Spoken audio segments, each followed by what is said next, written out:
सुनेच्या मनात तुम्हा आम्हाला काय कळतं, जसं दिसतं तसं नसतं, जसं दिसतं तसं नसतं, जसं दिसतं तसं नसतं, जसं दिसतं तसं नसतं.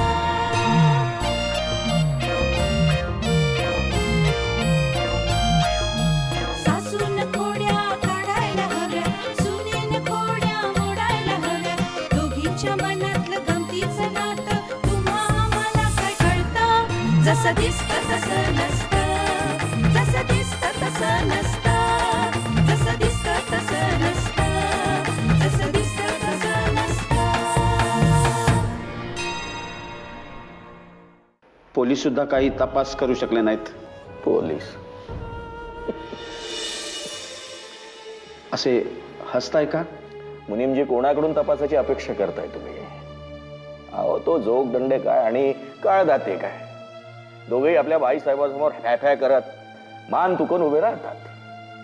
ते देवधरचा काय शोध घेणार? आता विचारते तर सांग ना. फिदी फिदी हसणार नसशील ना तर सांगीन. हे बघ सांगायच्या आधीच किती हसती असते. अजिबात सांगणार नाही तुला. बरं बरं नाही हसणार, सांग चल. अगं, तो माझा सख्खा भाऊ असून सुद्धा त्याला माझ्यावरती विश्वासच नाहीये. आणि आम्ही नक्की देवधरला शोधून काढूच. तो अगदी जिथे कुठे असेल ना तिथे त्याच्यापर्यंत आम्ही पोहोचूच. हो, पण यासाठी तुम्हाला पोलिसांची मदत मिळणारच नाहीये, कारण त्यांच्या दृष्टीने हा केस कधीच बंद झाला. आणि आम्ही सुद्धा पोलिसांच्या तपासावर समाधानी आहोत असंही आईसाहेबांनी लिहून दिलंय आणि मला सही करायला लावली ना त्याच्यावर. करायला लावले म्हणजे? करायला लावली म्हणजे मला करायची नव्हती, कारण तपास काहीच झाला नव्हता ना. आणि बाबा त्यांनी कसं ऐकून घेतलं? त्यांना कुठे काय माहितीये, त्यांच्यासमोर फक्त चर्चा होता. आणि खरं सांगायचं तर त्यांनाही हेच वाटतं ना की हे हयात नाहीत म्हणून. फक्त माझी समजूत घालण्यासाठी. पण मला माहिती हे जिवंत आहेत आणि जिथे कुठे असतील ना तिकडे परमेश्वराच्या कृपेने अगदी सुखरूप असतील. मला माहिती आहे भाऊजी.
अरे देवा, हा कोण आहे, कुठून आलाय काय बी माहित नाही.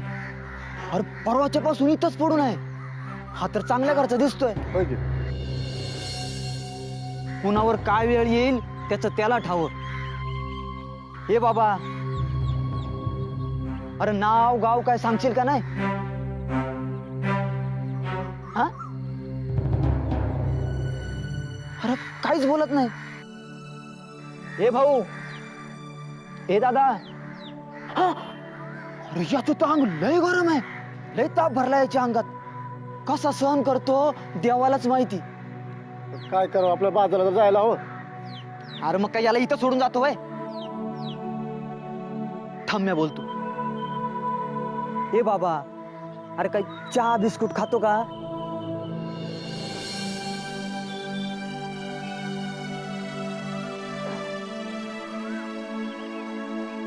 चहा बिस्कुट खातो? मला काही नको. काय? अरे तुझी अवस्था बघितली का? अरे फुकटचा मरशील.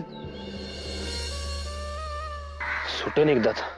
अरे बाबा, कोणी सुटत नाही या फेऱ्यातून.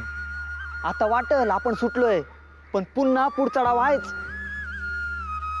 तुझा पोथी पुराण तुझ्याकडे ठेव. तो जीवाला इटलाय. अरे बाबा, तुला कुठं जायचं असेल तर सांग, आम्ही बशीत बसून देतो तुला.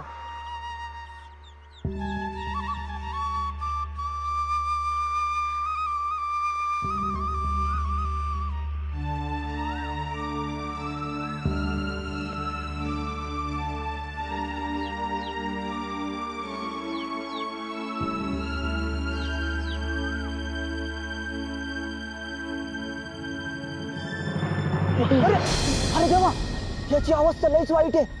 आपण याला वैद्यबुवांकडे घेऊ जाऊया. वैद्यबुवा याची नाडी तपासतील आणि याला नीट करतील. अरे वैद्यबुवा म्हणजे आपला देव माणूस आहे. चल चल बिगी बिगी, चल चल, पकड तिकड. सावकाश जे पिशवी घे.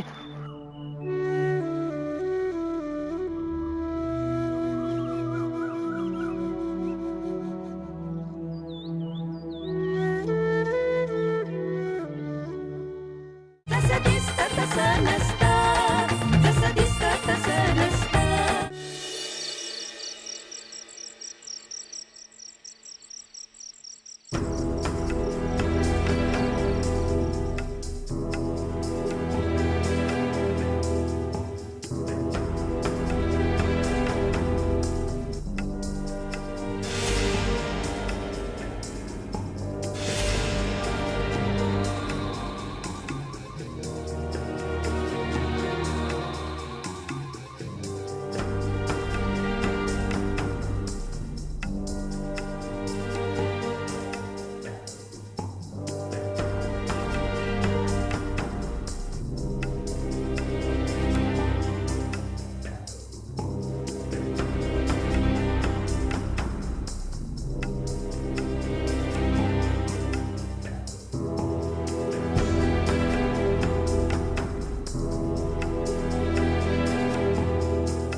बाई, देवच पावला म्हणायचा.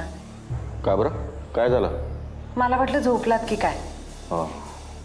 घ्या दूध घ्या आधी. जेवला सुद्धा नाही आता आज. एकादशीला पूर्ण उपवास असतो मला, विसरलेस की काय? अरे देवा, या कामाच्या व्यापात ना कुठली एकादशी आणि कुठली पंचमी काही लक्षात राहत नाही. तुला काही बोलायचं का माझ्यासोबत? नाही, मला झोपायला जायचंय. अहो, एवढं दूध आणलंय ते घ्या तरी, जीवाला तेवढंच शांत वाटेल. हे घेतलं असतं ग, पण मगाशी सोनबाईनी पाठवलं, प्यायलो मी. जळलं मेलीचं लक्षण. जिथे तिथे तडफडत असते आपली. आता हे मी दूध आणले त्याचं काय करू? तुम्ही घ्या, नाहीतर तुमची धाकटी बहीण आहे ना, दिवसातून 10 वेळा तिला दूध देत असता, तिच्या घशात आणखी 1 ग्लास होता. अहो, उगाच नाही देत मी तिला. पोटात उष्णता होऊ नये ना औषधांनी, म्हणून वैद्यांनीच सांगितलंय द्यायला. या तुमच्या वैद्याशी मला भेटवा हो. नाही, कधी घरी आल्याचं मला दिसलं नाही तो. जळलं माझं मेलीचं लक्षण. काय बोलायला आले होते आणि काय बोलत बसले. अहो, आपल्या अजय विजयला जरा समजवा. का, काय झालं? इतके दिवस गावाला यायला तयार नव्हते, आता शहरात जायला तयार नाहीयेत. राहू दे नाही तर त्यांना. अहो, असं कसं? अभ्यासाचं काय मग? पुरं झाला अभ्यास. इथे तिथे हिंडत बसतात गावात असले म्हणजे. पोलीस स्टेशनला गेले होते म्हणे काल.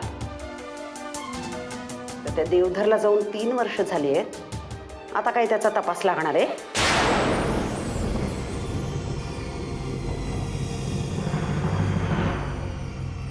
नको दूध.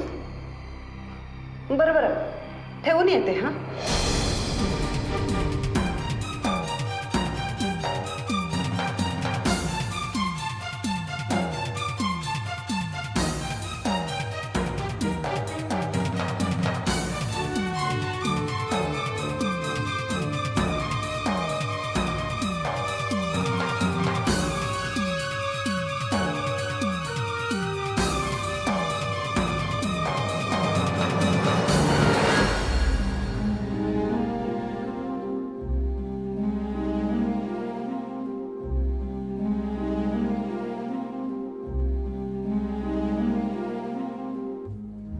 मी काय भिंतीशी बोलतोय का?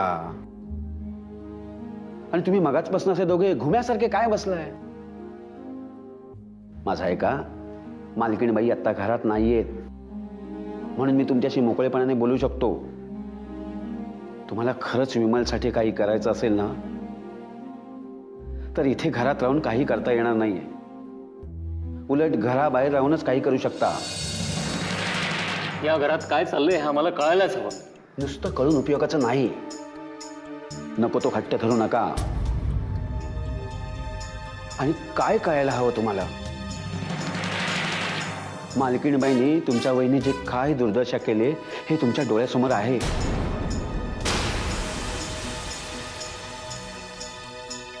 आणि का दुर्दशा केली हे सुद्धा लपून राहिलेलं नाहीये. देवधरच्या नावावरची सगळी इस्टेट मालकीणबाईंना स्वतःच्या नावावरती करून हवी. पण इतक्या पैशाचं आई करणार काय? तो प्रश्न तुम्ही तुमच्या आईला विचारू शकता.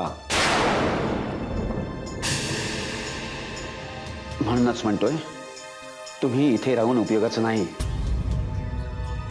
तुम्ही शहरात जा, तुमचा अभ्यासक्रम पूर्ण करा आणि मुख्य म्हणजे विचार करा. विचार करून करून डोकं फुटायची पाळी आली. असं वैतागून चालणार नाही. आपण हे प्रकरण ढासास लावायचं ठरवलंय ना, मग ते सावकाशीनेच व्हायला हवं. विजय, मुलीम काका बरोबर सांगतात. आपण जर शहरात जाऊन राहिलो ना, तर आईचं आपल्यावर एवढं विशेष लक्ष राहणार नाही. अरे पण शहरात राहून गावाकडे कसं लक्ष ठेवता येईल? आईला न कळत आपण इथे येऊयात ना. शिवाय आणखी नवीन काहीतरी ओळखी काढूयात. किंवा मला असं वाटतं, जर आपण तिकडे शहराकडे जर वरच्या लेव्हलवर बोलणी केलीत ना, तर इथले पोलीस सांगतील. पण म्हणजे ही गोष्ट आईच्या कानावर जाईलच ना. त्याचाही बंदोबस्त करता येईल. पण तुम्ही अभ्यास सोडून विमलसाठी इथे राहिला हे कळल्यावर मात्र मालकीणबाई जाम चवताळतील. जो घात सबुरीने करायचा ठरवला असेल ना, तो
नमस्कार दामू काका. नमस्कार नमस्कार. या या या या बसा. नाही नको, का? मी बसत नाही, उभाच ठीक आहे. हो असं कसं? तुम्ही आमच्या विमलचे काका.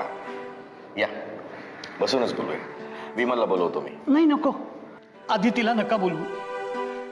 मी तुम्हाला सांगतो, मग तुम्ही ठरवा काय करायचं ते. बर या बसा, बसूनच बोलूया आपण. नाही नको.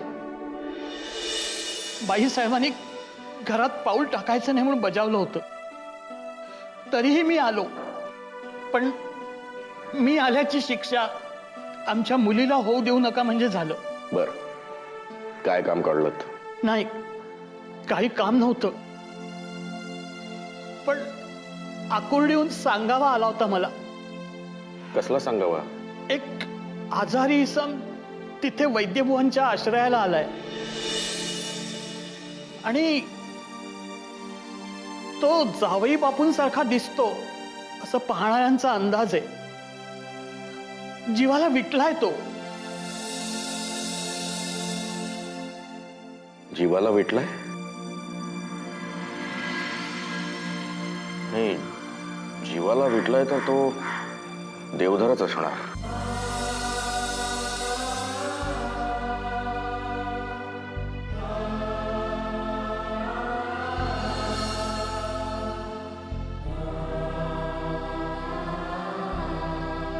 विमल,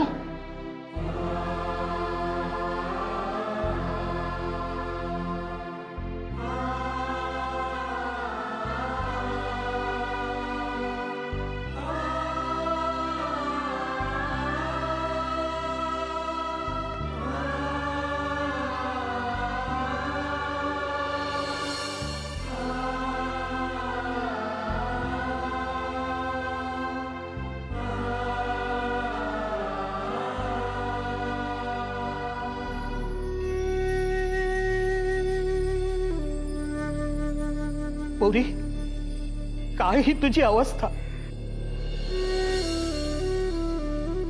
अगं, राजाची राणी शोभशील म्हणून तुला ह्या घरी दिली. काका मला इथून घेऊन चला, यांचा पत्ता लागलाय ना आता. विमल जरा धीर धर. या आधी असे 2 प्रकार घडले आहेत. खरंय की नाही? नेमकी मुलं या शहरात गेली, नाही तर दोघांनाही पाठवलं असतं.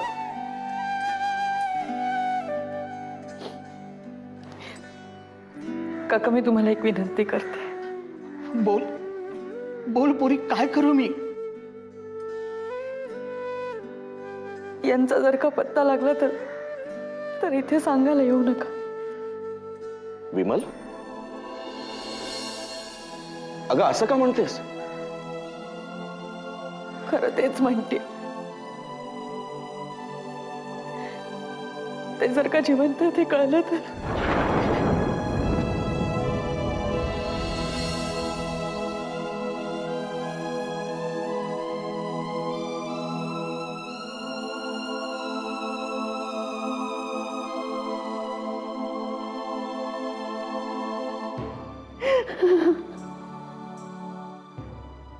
पोरी थांब, रडू नकोस. अगं, कळलंय मला सगळं. ते जर जावई बापू असतील ना, तर मी तुलाच इथून घेऊन जाईन.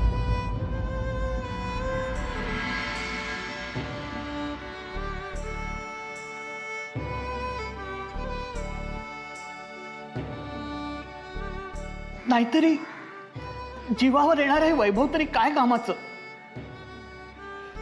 पोरी, मी तुला सांगणार नव्हतो, पण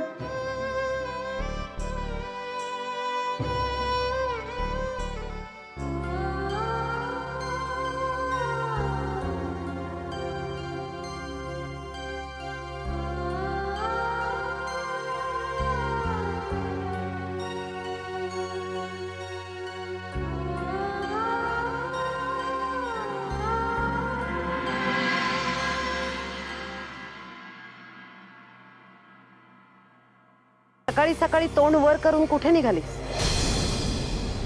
शंकराला जाऊन येते. अगो बाई, कुठली एवढी आनंदाची बातमी मिळाली आहे? देवळात डोकं आपटायला निघालीस ते? काय ग, दातखिळे बसली? हा हा, देवधर आल्याची बातमी कळली वाटतं.